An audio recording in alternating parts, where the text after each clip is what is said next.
my liberated one, there is something I have been watching over you, and I want to describe it carefully so that you understand what has actually been happening in the unseen spaces around your life. Not as a report delivered from a distance, not as a summary handed to you without texture or detail, but as the full account of someone who has been present in every single room you have walked into, every hallway you have passed through, every middle-of-the-night moment when something tried to attach itself to you and follow you home. I have been watching, and what I have seen has not frightened me. It has not shaken my confidence in the path I laid out for your life before your first breath ever touched the air. What has been aimed at you has not landed the way its senders intended. What was spoken against you was never authorized to keep you down. That is the sentence I want to plant at the beginning of everything I am going to tell you today. It is not a comfort offered to soften the edges of reality. It is the actual reality stated plainly. What was spoken against you was never authorized to keep you down. The words meant to define your limits, the patterns meant to repeat in your bloodline, the forces that believed they had already secured your defeat. None of them knew what they were up against when they reached for you. They did not consult me before they launched their efforts, and that was their greatest miscalculation. Let me begin from a soft place, because I want you to receive everything I am saying without your defenses rising before you have heard the full message. I know that at some point in your story, maybe recently, maybe long ago in years that still echo in your body, you were told things. Not all of it came as direct words spoken clearly to your face. Some of it came as patterns. The repeated disappointments that moved through your family line the way a trade is passed down, generation to generation, until everyone inside that line accepts it as simply the way things go for people like them.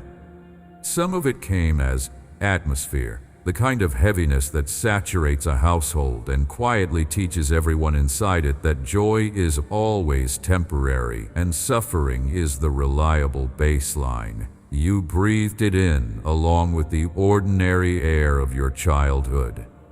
You absorbed it before you ever had the vocabulary to name it or the awareness to question it. That absorption went deep. It reached the parts of you that form expectations without being asked to, the parts that decide in advance what is possible and what is not, the parts that filter incoming experience through a lens ground by years of living inside a particular story about your life and your future. Some of what came against you arrived through the mouths of people who held authority in your early life, people who shaped you imperfectly, sometimes painfully, often without understanding the weight of what they were handing you. They passed on what they themselves had received, the limited self-understanding of parents carrying their own wounds, the careless words of teachers or leaders who spoke from their own unhealed places rather than from any genuine knowledge of who you were meant to become. Words of comparison that left you measuring yourself against something you were never meant to measure yourself against. Words of dismissal that made you carry a quiet question about your own worth for years longer than any person should carry such a question. I know every sentence. I remember the exact moment each one landed. And I want you to know that none of those sentences carried my endorsement. None of them came from my understanding of who you are. They came from limited people operating in limited sight, and they were never the final word about you. Some of what has worked against your life came from sources you could not see. Things in the spiritual atmosphere that gathered around your family line, not because of anything you personally chose, but because of long histories that preceded you by many generations. Agreements made in the past by people whose decisions left residue. Doors opened in bloodlines that carried consequences forward through time, depositing their contents at the threshold of people who never participated in the original choice. You inherited things you did not ask for, the way a person inherits a structural problem in a house they did not build. They did not design the weak foundation. They did not lay the crooked walls, but they are the ones who feel the draft in the winter and watch the ceiling shift when the ground moves. You have been living with the draft and the shifting ceiling. You have adapted to it, the way people adapt to chronic discomfort, not because it is acceptable, but because it has been present long enough to feel normal. And the fact that it has felt normal has never made it right. I know all of this. Every layer of what is pressed against you, the visible and the invisible, the spoken and the unspoken, the inherited and the personally acquired, the damage that came from human sources and the damage that came from spiritual ones. I see the whole picture with a clarity that has never been compromised by distance or by limitation, because nothing about your life has ever been hidden from me. And from that total knowledge, from that complete and perfect sight, I am saying to you with absolute certainty, none of it has the final word, not the patterns, not the words, not the spiritual weight that has been pressing against your bloodline for generations. None of it has jurisdiction over where your life is going when I am the one steering, and what was spoken against you was never authorized to keep you down. I know your name. I want to be very clear about that, because one of the most effective tools that darkness uses is the suggestion that you are anonymous in the universe, that you are one face among an uncountable multitude, and that while the forces working against you have studied you specifically, I hold only general and distant goodwill toward you. That is a lie constructed to make you feel exposed and unprotected. The truth is this: the adversary knows your name because I spoke it first. The darkness knows your address because my light has been burning on it since before you arrived there.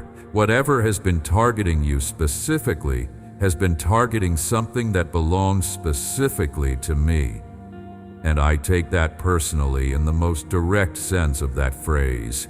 Before your features were shaped inside your mother, before any member of your family knew you were coming, before the world had any concept that you would exist, I knew your name. I inscribed it. I set it apart.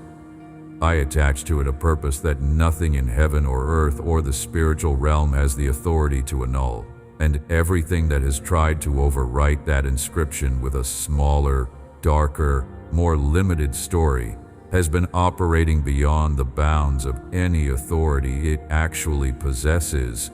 You are standing in this moment on contested ground, not metaphorically, on the real ground of your actual days, your genuine circumstances, the true weight of the things you are still navigating. And that ground has been contested for a long time. There have been forces that wanted to lay a different foundation under your feet than the one I designed. Forces that worked in the background of your life, often quietly, sometimes through events that felt random, occasionally with a directness that shook you, to build structures underneath your life that would constrain what you could receive, limit where you could go, shrink what you believed was possible for someone with your history and your name. These structures were not built with your consent. Many of them were built before you were old enough to give or withhold consent, in seasons of your life when you did not yet have the discernment or the spiritual authority to refuse what was being deposited around you. Walls were raised around your thinking, thick enough that they began to seem like the edge of the world rather than the edge of a cage. Ceilings were installed over your expectations, low enough that you eventually stopped standing at full height because there was no room. And in your family's longer history, in the generations before you, similar construction was done, layer by layer, building a structure of limitation that was meant to house your entire bloodline in a permanently reduced version of the life I designed. I am tearing it down, not as a future plan, not as a hope I am holding for you.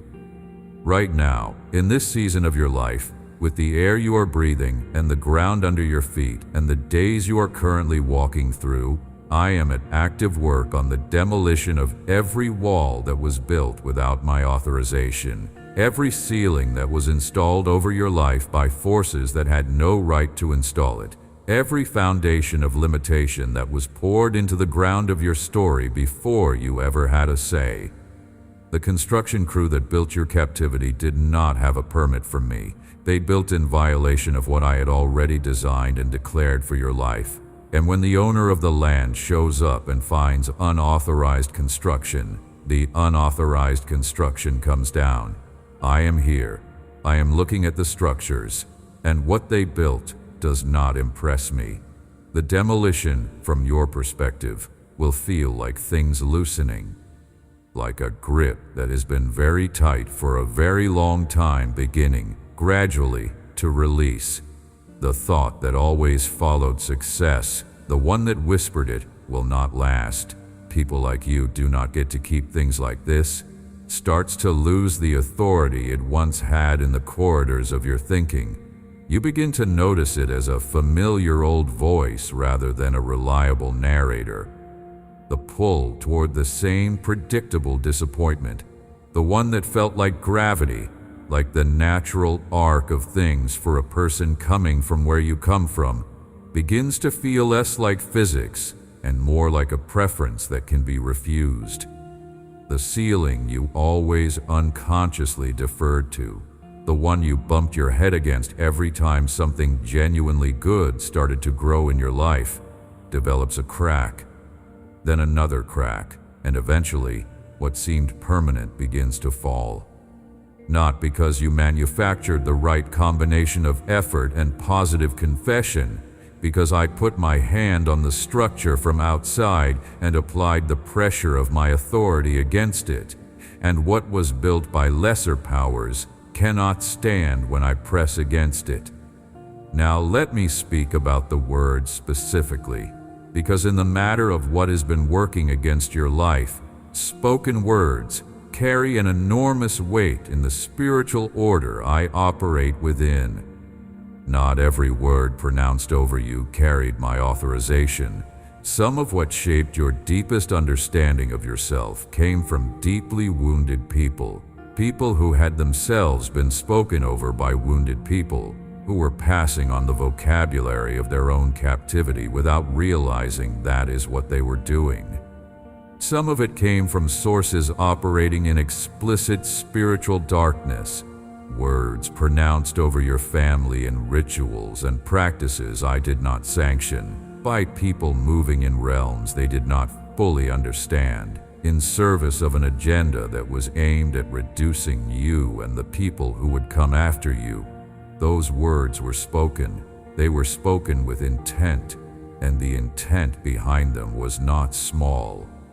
The agenda they served wanted to write a particular ending for your story, a particular ceiling over your ceiling, a particular floor beneath which your potential would never be permitted to fall.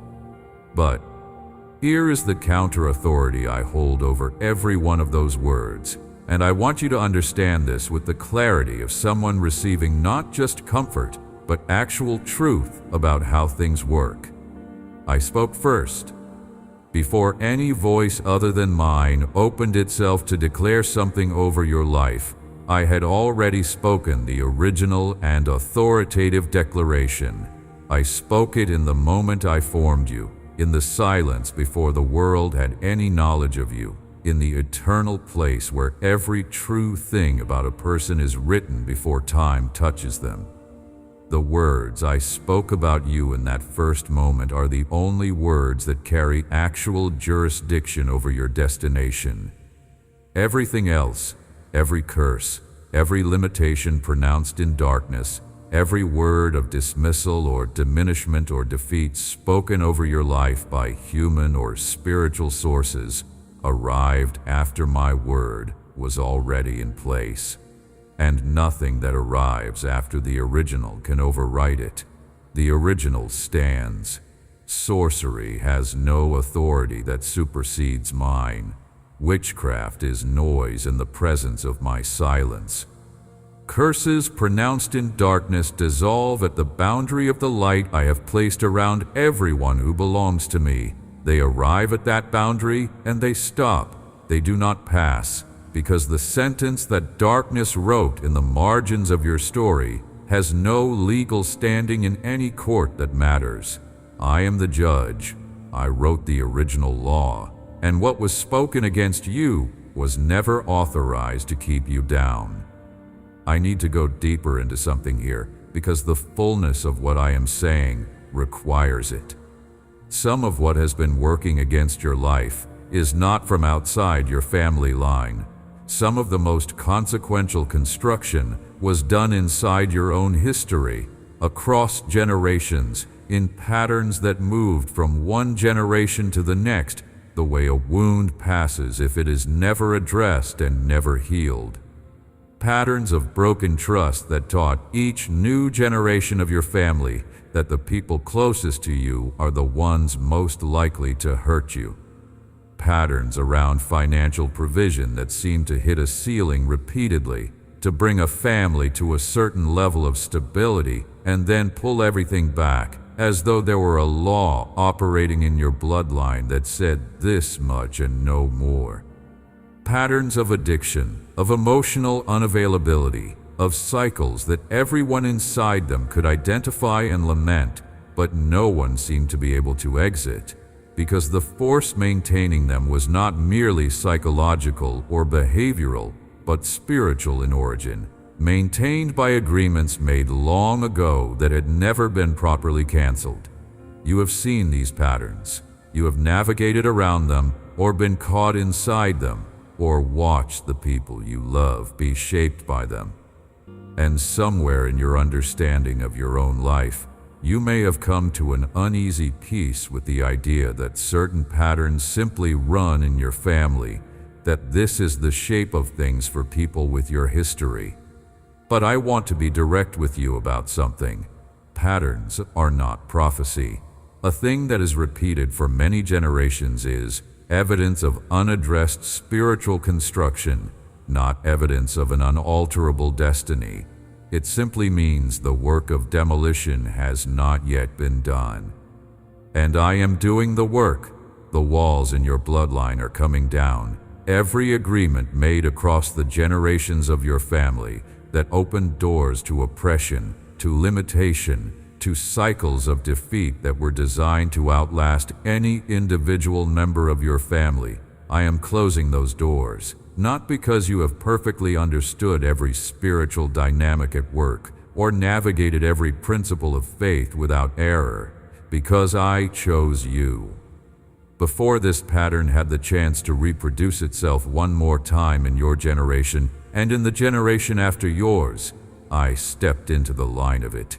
I set my hand against the machinery of its repetition. The machinery is now breaking down under the weight of what I am bringing against it. The cycle is not going to complete itself again. The pattern is not going to hand you the same ending it handed the ones before you. Because the one who makes those determinations has made a different determination. Let me tell you what I see when I look at you right now. Not what the pattern would project. Not what history would suggest based on its own incomplete evidence. What I see when the full sight of one who knows everything rests on where you are standing in this moment. I see someone who has survived what was designed to be final.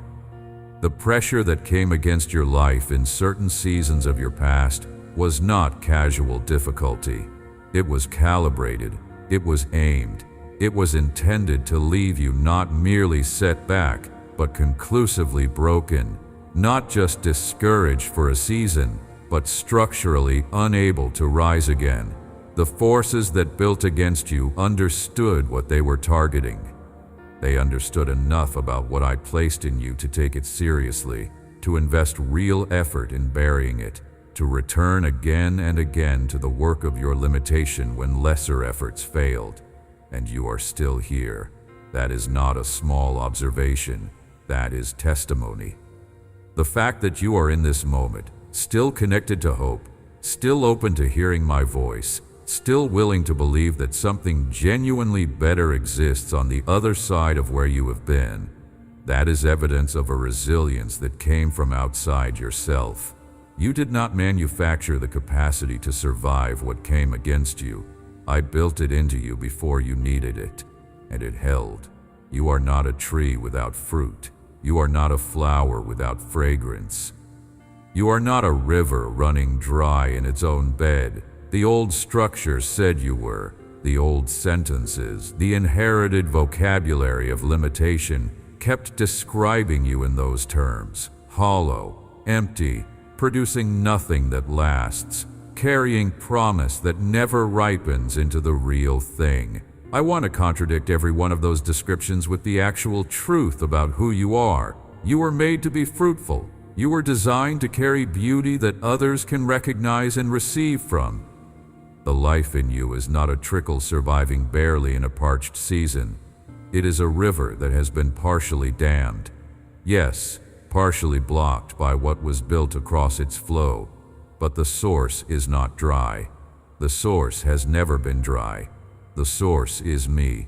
And when I am the source of what is flowing through a life, the question is never whether the supply will run out. The question is only whether the obstructions are being removed, and that is exactly what is happening now. There is something gentle I want you to understand about the way I work in the middle of this demolition. My spirit is not a force that arrives with violence and leaves destruction in its wake. My spirit comes the way a dove settles, quietly, without the fanfare of machinery, without the noise that announces its arrival from miles away. You may have expected liberation to feel louder.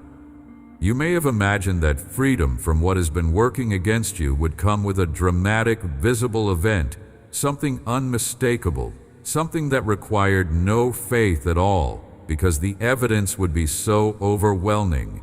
And sometimes I do work that way, but often, far more often than people who are waiting for the dramatic event realize, my spirit moves in the soft and easy settling of a dove landing on a shoulder, in a quieting of the interior noise that you notice only after it has already happened, in a thought that lifts the way fog lifts, in a conversation you were not expecting that carried more clarity than 100 hours of desperate prayer felt like it could reach.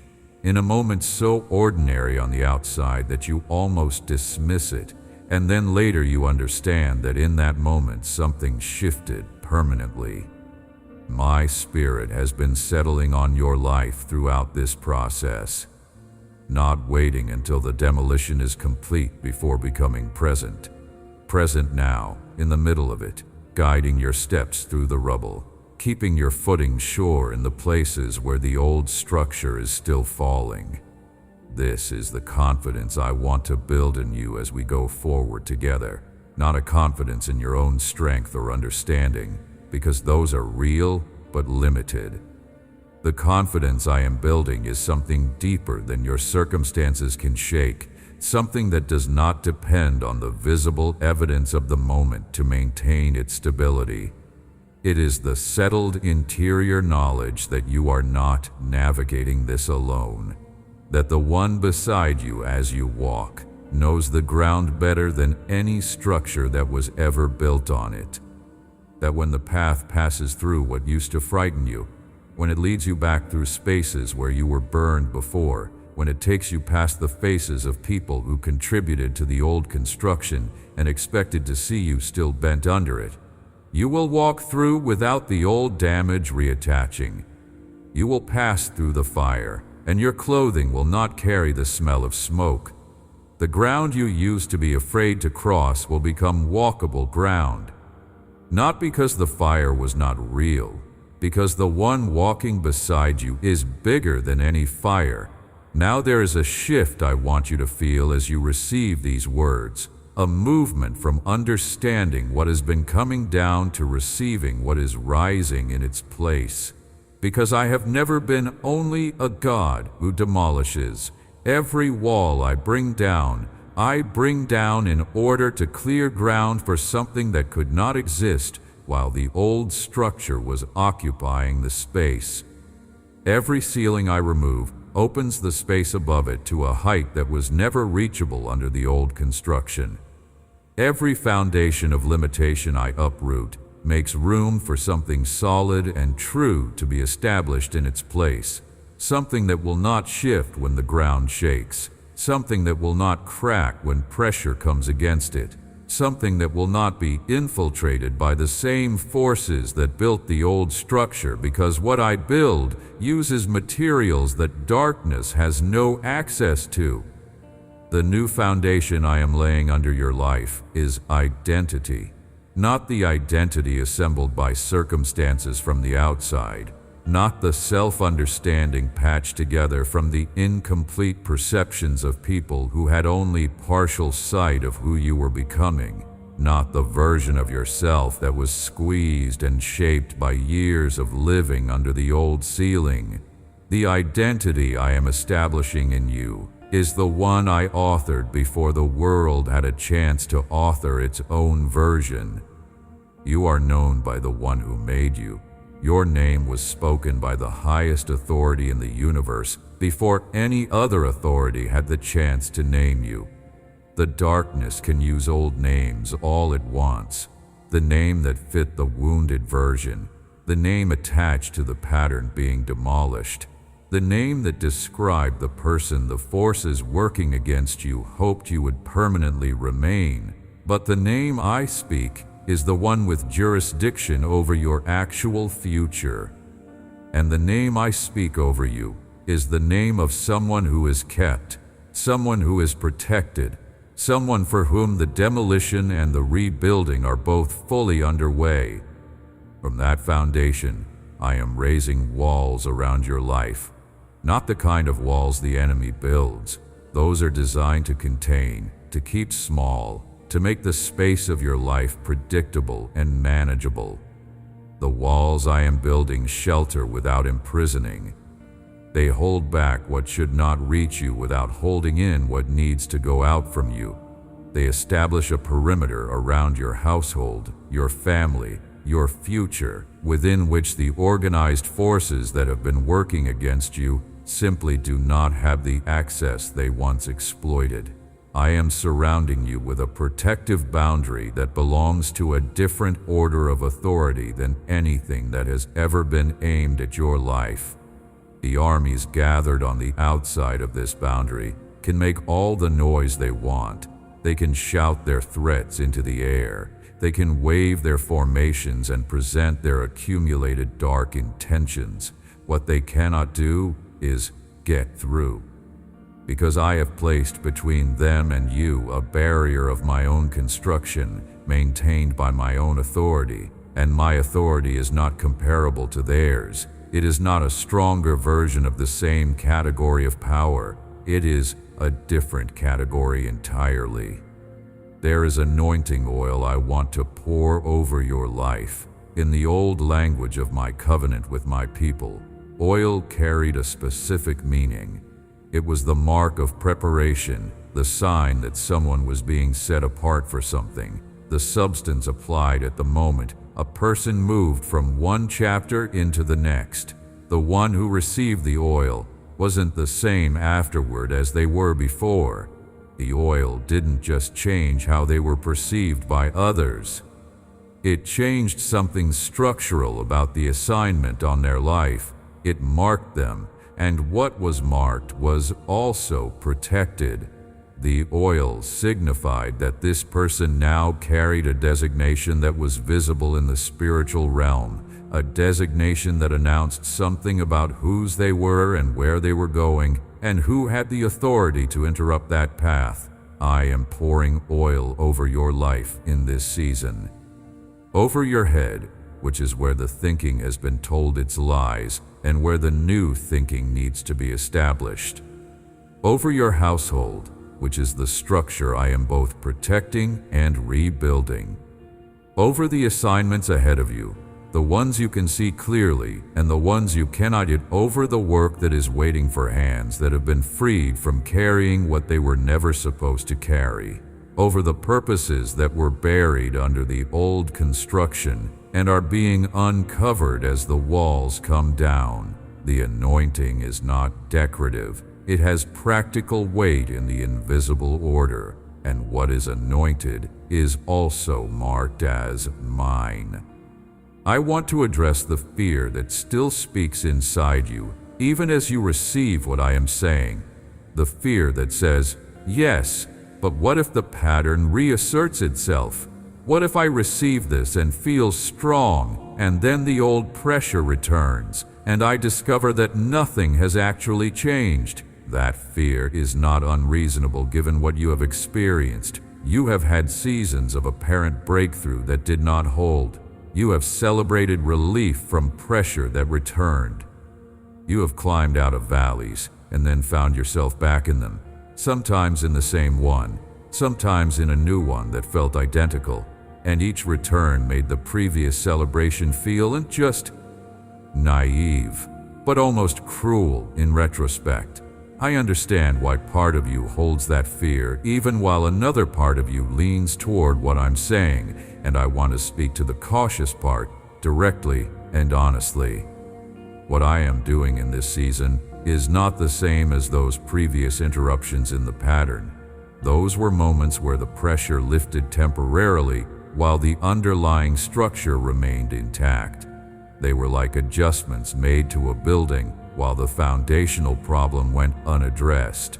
The crack in the ceiling gets repainted, and for a while the room looks fine, but the settling continues, and eventually the crack returns wider than it was before. What I am doing now is going to the foundation. The root of the construction is where my attention is directed, not the symptoms visible on the surface of your circumstances, but the structural source from which those symptoms repeatedly arose. I am not repainting the ceiling of your situation. I am replacing the foundation on which the old ceiling sat. And when the foundation is replaced, the structures built on the old foundation do not have ground to stand on. This is what I mean when I say that what was spoken against you was never authorized to keep you down. The authorization it appeared to operate under was never real. It was claimed, not granted. It was asserted, not legitimately held. The forces that worked against your life were operating in territory they did not actually own, on a claim to your future that was never legally theirs to make. They occupied your story the way a trespasser occupies land, with presence and persistence and enough confidence in their own illegitimate authority that no one challenged them. But I am here now, and I hold the actual deed to your life, and what was built by trespassers is coming down, and what was spoken by those who had no right to speak the final word over you is being overridden by the word of the one who does. Let me speak about where you are in the larger arc of your story, because there is something I need to tell you about the timing you are in.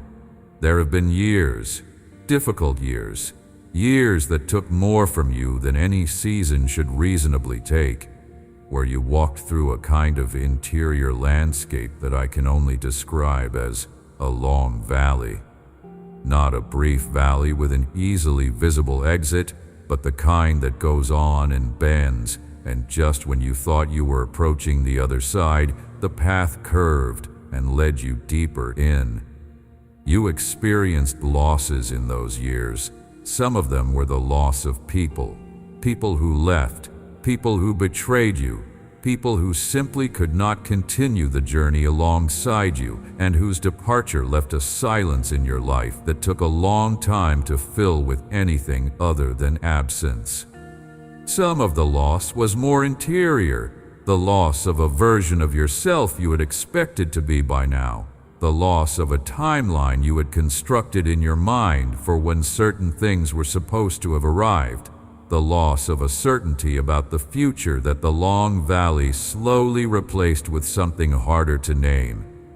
But here is what I am telling you about those years, and I am telling you this not to reframe suffering into something palatable, but to give you accurate information about what was actually happening during the time that felt like loss. Those hard years were not wasted. The valley was not a detour from your story. The difficulty was not punishment, and the losses, though real, were not only subtractions. In some of those departures from your life, what left was something that needed to leave in order for what is coming to have room. The people who could not stay for the next chapter were not built for what the next chapter requires. The version of yourself you were grieving was a version constructed inside the old limitation. It was a limited dream fitted to the ceiling of the old structure. What I have planned requires more height than that. And the years in the valley were years of root development. The root system of a tree grows most in seasons of difficulty, not in seasons of comfortable abundance. What is going to stand in the life I am building for you needs deep roots, and the roots you have grown through the hard years are going to hold what the next season brings without being overwhelmed by the weight of it. The harvest season is opening. This is not metaphor. The hard years of sowing in difficulty, of maintaining faith when the evidence was not cooperating with the faith, of choosing to keep going when the easier and more logical choice would have been to stop, those years produced something. The seeds went into the ground in seasons that did not feel like planting seasons.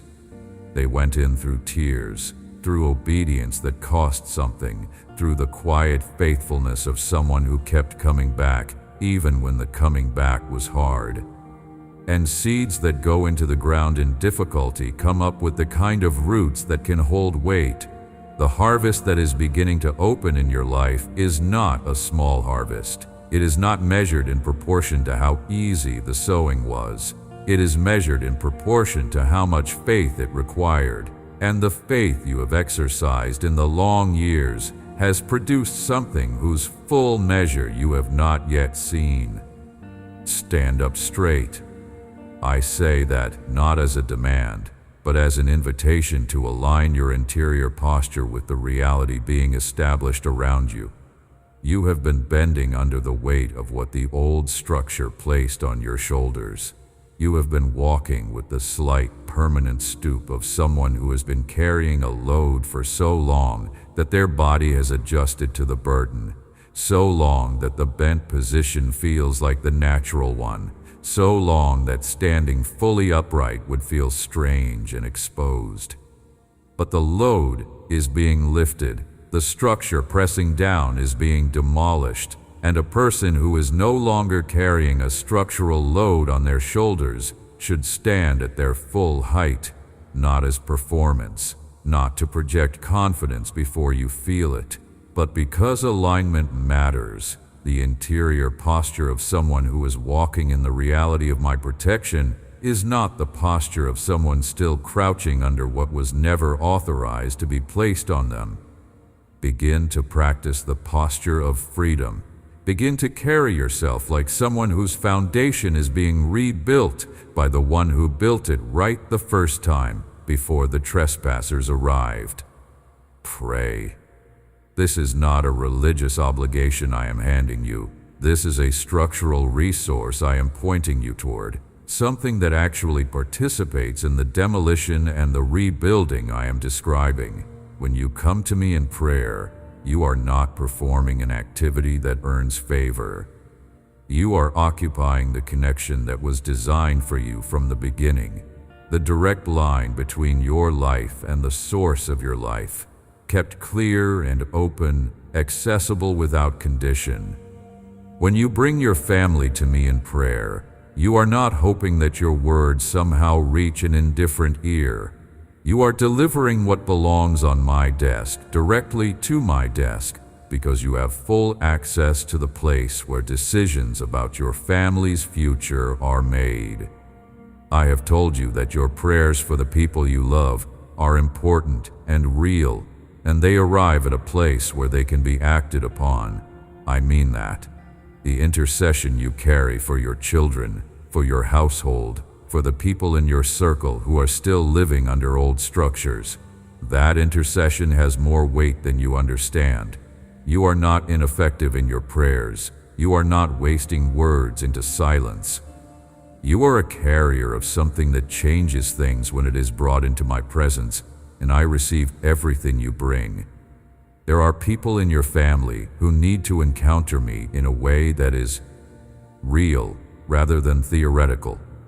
People who have heard the ideas, who know the general outline of what faith is supposed to be, but who have not yet had the personal and interior experience that makes the ideas become a living reality. I want to reach them. I want to reach every person under your roof, every person connected to you by blood and by love, every person in your circle whose name you carry in your prayers without yet seeing the answer arrive. I am working in ways you cannot see in the lives of people you are praying for. I am preparing encounters, preparing circumstances that will open interior doors that have been closed for years, preparing moments of recognition in which people who thought they had nothing to receive from me will suddenly understand what they have been missing. Do not stop praying for them. Do not let the length of the wait tell you that the wait will be permanent. I know the timing. I know what each person needs and what moment is the right moment for the work in them to break through. Trust me with the people you love. You are not the only one who wants them free. Your identity is being clarified in this season, and I want you to understand what I mean by that. Not the identity that was assembled for you by the history of your family line, not the self-understanding you developed in response to years of living inside the old construction, but the identity that was true before any of that began to press against you. The person you were before the world had the chance to layer its definitions over who you actually are. That original self is not lost. The construction of limitation covered it the way sediment covers something at the bottom of a river. The thing underneath is still there, unchanged, still the thing it has always been, but requiring the clearing of what settled over it before it becomes fully visible again. That is what I am doing.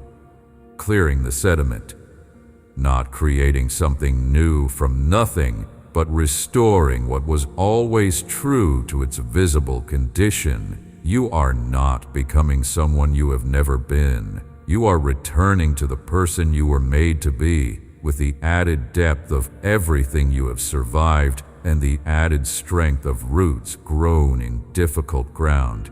Do not be afraid of the clarity that comes with this. Some people, when the sediment clears and they begin to see themselves with less distortion, experience a disorientation rather than a liberation, because the person they see is different from the person they managed inside the old construction. The one emerging is larger. The one emerging has a different relationship to what other people think and say. The one emerging does not carry the same need for approval from sources whose approval was always conditional and whose withholding of it was used to maintain the old structure. That disorientation is temporary. The truer version of you is more stable, not less.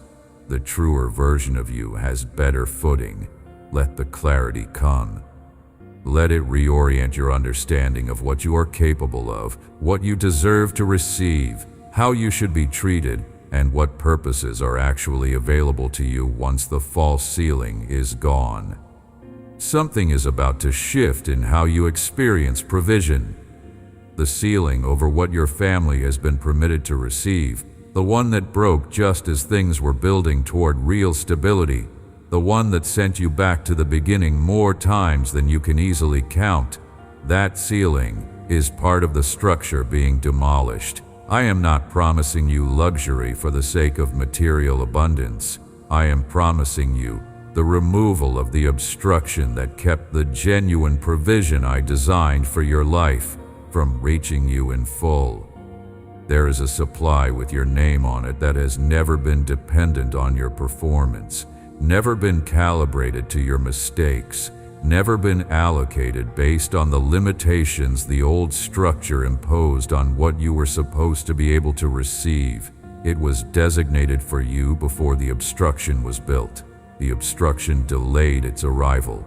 The obstruction is coming down, and what has been waiting on the other side of it will begin to come through. Walk in what I have said. Not when everything is resolved, not when the evidence is so clear that faith is no longer needed. Walk now, in the middle of the transition, with the demolition still audibly underway around you and the new structure not yet fully visible. That is the walk I am asking of you, not the walk of someone who has seen everything and understood everything and been given every answer, but the walk of someone who knows me well enough to trust that what I have spoken is what is real, even when the circumstances around them are still catching up to the declaration. I have a record you can consult on this. I have never abandoned anyone who trusted me in the middle of being rebuilt. Not one person who held on while the old structure came down and the new foundation was being laid has ever been left standing in the rubble of what I demolished. The new thing always rises. The promised thing always arrives. The restoration always comes to completion. The pattern of my faithfulness is unblemished, and you are not an exception to it. Let me take you somewhere before we close this conversation. Somewhere I want you to be able to see, because it matters for how you walk forward from here. There is a place in your future, not far away, not impossibly distant, but real and specific, where you will look back at this season from the other side of it. And when you look back from there, the thing that will astonish you most will not be how dramatic the liberation was. It will be how present I was in the process. How much of what felt like just surviving was actually me leading you with more intentionality than you understood in the moment. How many of the things that felt like losses were preparations? How many of the endings that grieved you were actually the removal of what was occupying the space the next chapter needed? You will look back from the other side of this, and your primary emotion will not be relief. Though relief will be there, it will be recognition. The recognition of someone who can finally see the full blueprint and understands for the first time how the apparently disconnected sections of the structure were actually part of a coherent plan all along. From that vantage point, you will be able to see your children or the young people in your life, and you will carry toward them something that you did not have access to when the old structure was still pressing down on you. You will carry the testimony of a life that went through the demolition and came out on the other side of it with something that could not have been built without the difficulty. The authority in your voice when you speak to the people you love about what I am capable of will not be the authority of doctrine or information. It will be the authority of someone who knows from experience, someone who was inside the old construction and watched it come down, someone who stood in the cleared space and received what I built in the room the old structure used to occupy.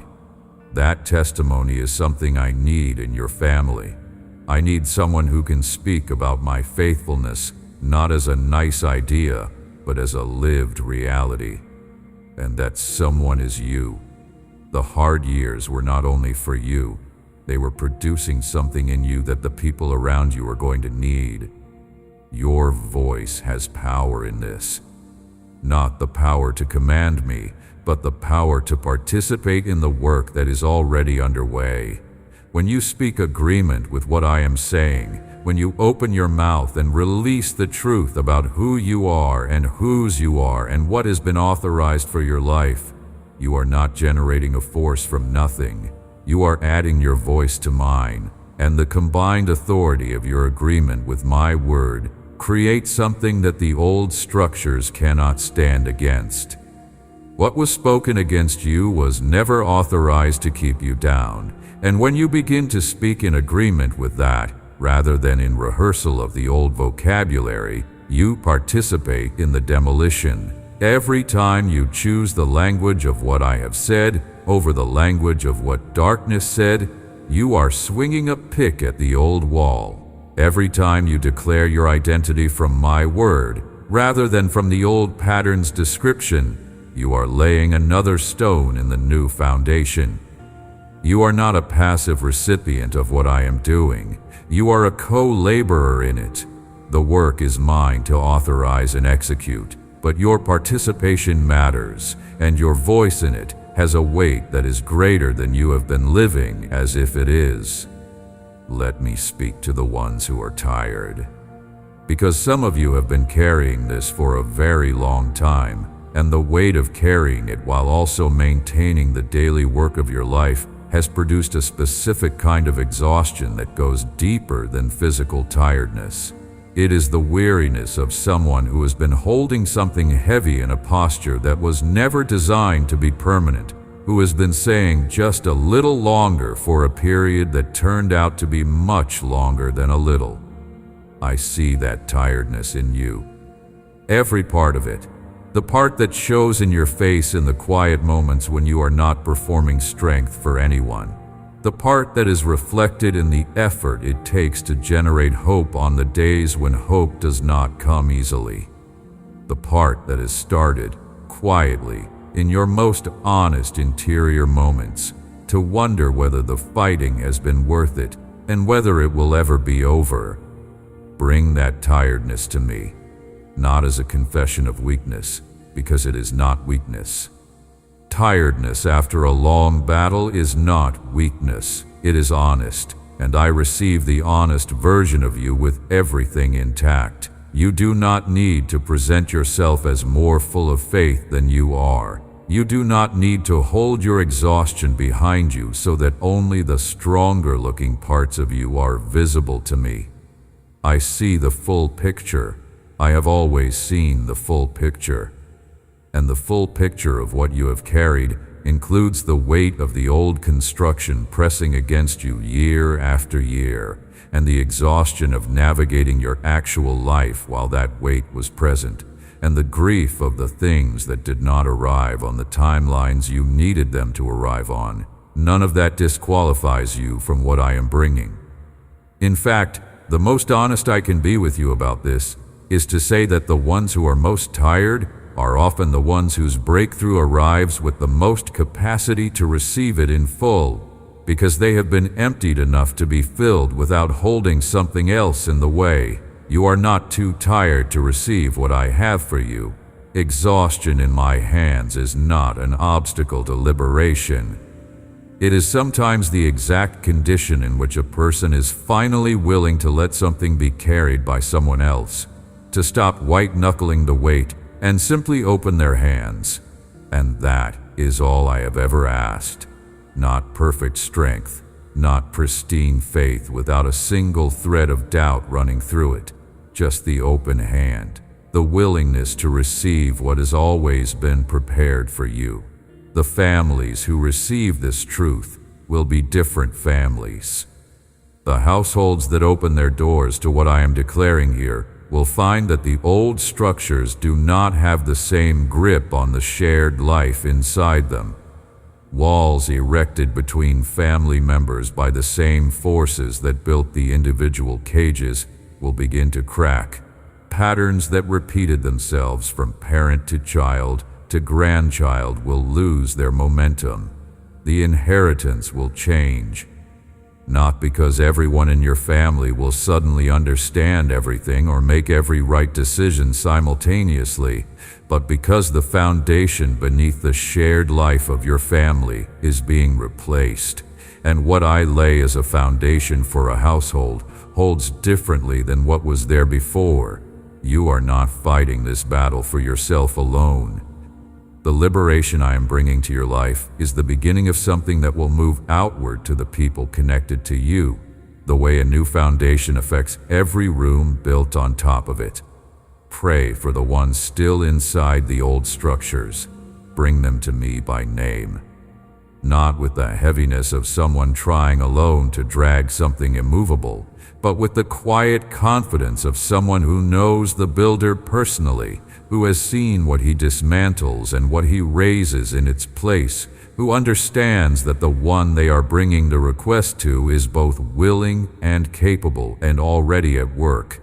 Your intercession is not wishful thinking directed at empty sky. It arrives, and it arrives at the desk of the one with the actual authority to act on it. There is something I want you to activate in the days ahead. Activate your faith as a posture rather than as an emotion. People sometimes wait to act in faith until they feel faith strongly enough that the action seems supported by internal momentum. But faith that waits for the feeling first has it backwards. The posture comes before the feeling catches up with it. You take the step, and the solid ground is found under the foot that moved. You open your mouth with the declaration, and the interior confidence begins to build as the declaration fills the air.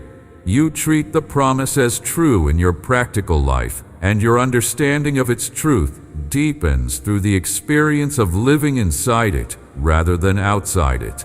This is not a trick.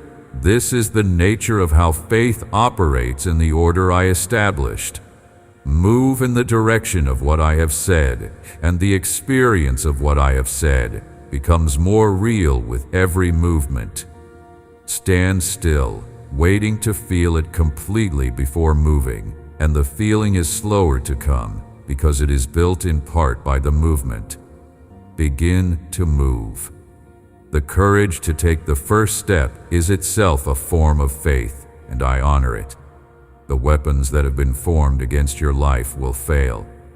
Every single organized effort against your peace, your health, your family, your finances, your sense of direction and purpose, your capacity to hold on to what I have given you, every one of them is formed against something I am actively protecting. And what I protect with the authority of my name and the weight of my commitment to you does not fall to weapons that operate in a lower order of power. No weapon formed against you will ultimately succeed. The assignment against you will exhaust itself against the boundary I have established without ever touching what it was sent for. What was spoken against you was never authorized to keep you down. Every curse formed against your future dissolves at the edge of what I have spoken over it. Every scheme designed to reproduce the old pattern in your life meets the work I am doing in the foundation and cannot complete itself. You have been protected more thoroughly than you have known. And the protection is not receding, it is increasing. What was spoken against you was never authorized to keep you down. Receive that one more time, not as a slogan, not as an encouraging phrase designed to feel good and fade by the end of the day, as a structural reality about the spiritual order governing your life. The speaking was real. The intent behind it was genuine. The forces behind it were not trivial. But authorization was never granted. The one who would need to grant that authorization in order for such a sentence to have final power over your life is me, and I did not grant it. I have not granted it. I will not grant it. The opposite of what darkness spoke over you is what I have spoken, and my word is the only one that holds when held against the full weight of what is real. You are covered, you are protected, you are kept, you are mine. And what is mine does not fall to what was never authorized to claim it. Amen. If this message touched your heart, share it with someone who needs to hear these words today. Pass it to the family member still living inside old patterns, to the friend fighting a season that has gone on too long. Type Amen in the comments to receive this declaration over your own life and to stand in agreement with what is being established. Subscribe so you never miss what comes next, because what is being built in you one word at a time is worth staying present for. The next word builds on this one.